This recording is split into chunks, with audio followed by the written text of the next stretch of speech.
Friends வாங்க வெண்டைக்காய் குழம்பு எப்படி செய்யுதுன்னு பார்க்கலாம். அடுப்பில் ஒரு கடாய் வச்சுட்டு கடாய் சுடுறது ஒரு 4 ஸ்பூன் எண்ணெய், கடுகு, வெந்தயம், சீரகம், மிளகு எல்லாம் பொரிஞ்சதுக்கப்புறமா கருவேப்பிலை ஒரு கைப்பிடி அளவு போட்டுக்கலாம். ஸோ சின்ன வெங்காயம் ஒரு கைப்பிடி அளவு போட்டுக்கலாம். அடுத்தது பூண்டு ஒரு 5-6 பல் தட்டி போட்டுக்கலாம். ஸோ இதெல்லாம் போட்டு நல்லா வதக்கி விட்டு அது கூடவே தக்காளி ஒன்று கட் பண்ணி போட்டுட்டு உப்பு தேவைக்கேற்ப போட்டுக்கலாம்.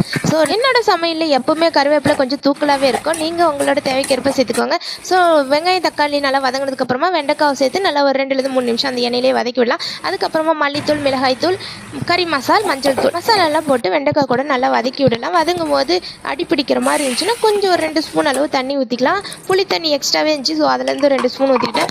அந்த வெண்டைக்காய் வதங்குற கேப்பில் நான் மிக்ஸி ஜாரில் 1/2 மூடி தேங்காய், 1 ஸ்பூன் கடலை, சீரகம் 1/2 ஸ்பூன் போட்டு நல்லா நைஸாக அரைச்சி பேஸ்ட்டு அந்த வெண்டைக்காய் கூட சேர்த்து நல்லா மூடி போட்டு நல்லா கொதிக்க விடலாம். நல்லா கொதிச்சு வந்ததுக்கப்புறமா நல்லா நெல்லிக்காய் சைஸ் புளி கரைச்சி வச்சுருக்கோம். ஸோ அந்த புளி தண்ணி ஊற்றிட்டு நல்லா ஒரு கொதி விட்டு எடுத்தோமா சூப்பரான வெண்டைக்காய் குழம்பு ரெடி. ஸோ நீங்கள் உங்கள் வீட்டில் இந்த மாதிரி செய்வீங்களான்னு மறக்காமல் கமெண்ட் பண்ணுங்கள். பாய்.